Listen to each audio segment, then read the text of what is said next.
Alors, je vous conseille de voir la vidéo précédente parce que là-bas, on a établi avec des explications qui vont avec que P implique Q, c'est équivaut à dire non P au Q. Avec un exemple assez concret plutôt, c'est la case à lion. On a établi aussi pourquoi on dit que la table de vérité P implique Q se dessine comme ça, c'est-à-dire c'est faux quand P est vrai et Q est faux, et vrai partout ailleurs. Donc, on a établi ça, et c'est la partie la plus importante, c'est vers la fin de la vidéo précédente. Donc, je vous conseille d'aller voir ça avant qu'on continue. Maintenant, on va parler de la négation de P implique Q. La négation de cette phrase-là. Naturellement, vous pouvez dire que sur la table de vérité, c'est négation de P implique Q. C'est simple. Donc, on met ici partout P implique Q, partout où c'était vrai, ce sera faux, et partout où c'était faux, ce sera vrai. Voici la négation. Là, sa table de vérité, elle est là, elle est déduite de la table de vérité de P implique Q directement. Mais qu'est-ce que ça signifie concrètement? Donc, par équivalence de la loi de Morgan, P implique Q, c'est la négation de non P ou Q. Parce que P implique Q et P implique Q en bleu.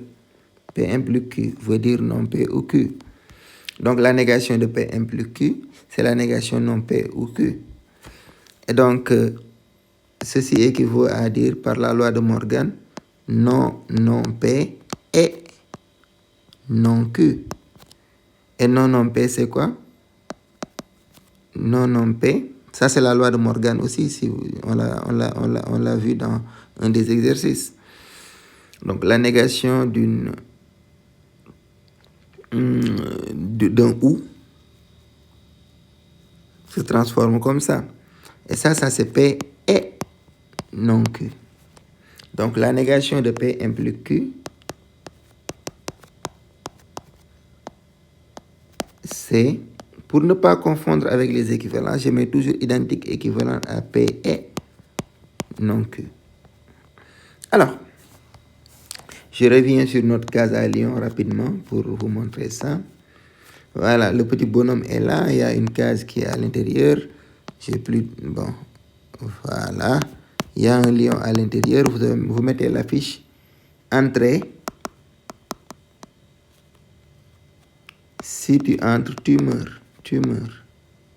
Voilà. Lui, il veut dire que, il veut donner la négation de ça. Il veut dire que ça c'est faux. Pour dire que ça c'est faux, il n'y a qu'une seule manière, c'est-à-dire P implique Q. Pour dire que c'est faux, c'est-à-dire c'est sa négation qui est vraie, il y a une seule manière. Il doit faire quoi? Il doit entrer et ne pas mourir. Il doit entrer, c'est-à-dire que le P et ne pas mourir, non Q. Je ne sais pas si vous comprenez. Donc, c'était ça l'idée en fait. P et non Q. Dans ce cas, la négation sera vraie. Maintenant, toutes les autres conditions, s'il n'entre pas et qu'il meurt, là, ça ne signifie pas que donc la phrase « si tu entres, tu meurs » est faux. S'il reste à la porte et qu'il meurt, s'il reste à la porte et qu'il reste en vie, ça ne signifie pas que la phrase « si tu entres, tu meurs » est fausse. Et maintenant, s'il entre et il meurt aussi, ça ne signifie pas que la phrase elle est fausse. Donc, c'est ça qu'il faut entendre par la négation. Donc, en plus de voir ça, il faut résumer tout. Maintenant, on va voir la table de vérité maintenant de P équivaut à Q. Il faut que savoir que je l'avais dit tout à l'heure, P équivaut à Q, c'est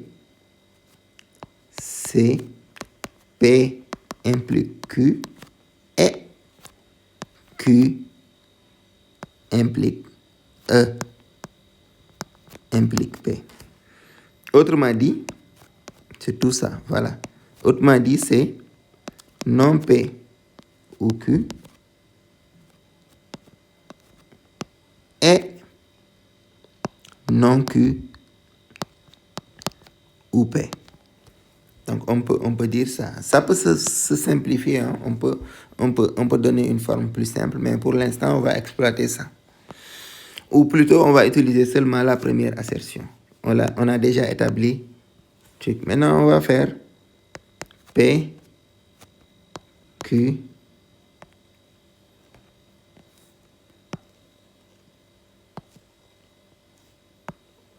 voilà. On a P, Q. Après, on va faire quoi? On va faire maintenant P implique Q. Après, on va faire Q implique P. Et après, on va faire P équivaut à Q. P équivaut à Q, je rappelle bien que c'est la jonction des deux, c'est-à-dire P implique Q et Q implique P. Alors, ces deux assertions élémentaires, on a vrai, vrai, faux, faux, vrai, faux, vrai, faux.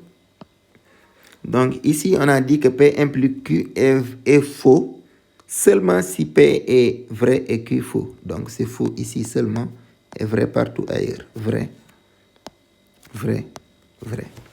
Naturellement, Q implique P, c'est faux seulement si Q est vrai et P est faux. Donc Q est vrai et P est faux, c'est faux donc ici et vrai partout ailleurs. Vrai, vrai, vrai. Maintenant, P équivaut à Q. P équivaut à Q, donc, c'est la jonction des deux. Donc, c'est ça et ça. Les deux là. Voilà. Maintenant, le et, c'est vrai quand tous les deux sont vrais et faux partout ailleurs. Le et, donc, c'est le et là dont je parle. Voilà, c'est vrai quand tous les deux sont vrais et faux partout ailleurs. Donc, vrai, vrai, vrai, faux, vrai, faux, faux, vrai, faux, vrai, faux, faux, vrai, vrai, vrai.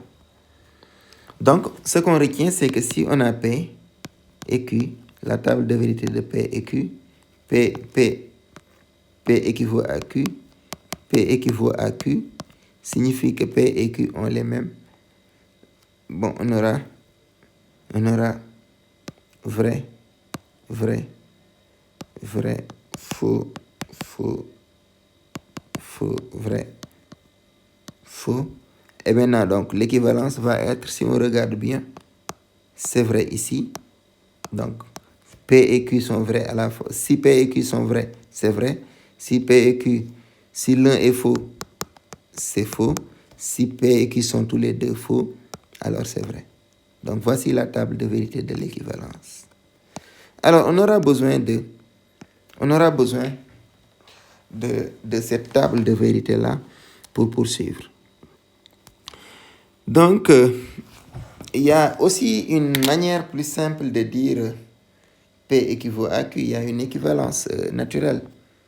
Parce qu'on peut dire, tout à l'heure, j'ai dit c'est non P ou Q et non Q ou P. Maintenant, on peut donner une équivalence simple.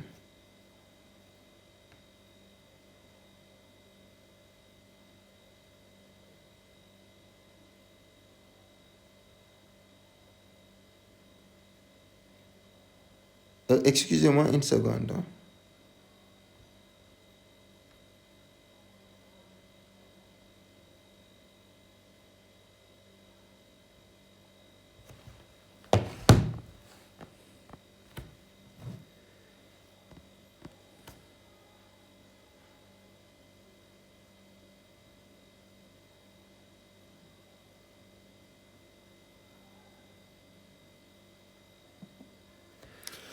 Voilà, je disais que vous pouvez montrer facilement que P équivaut à Q. C'est équivalent à aussi P et Q ou non P et non Q. Ça aussi, vous pouvez Vous pouvez vous amuser à le montrer avec les tables de vérité. Hein. Donc,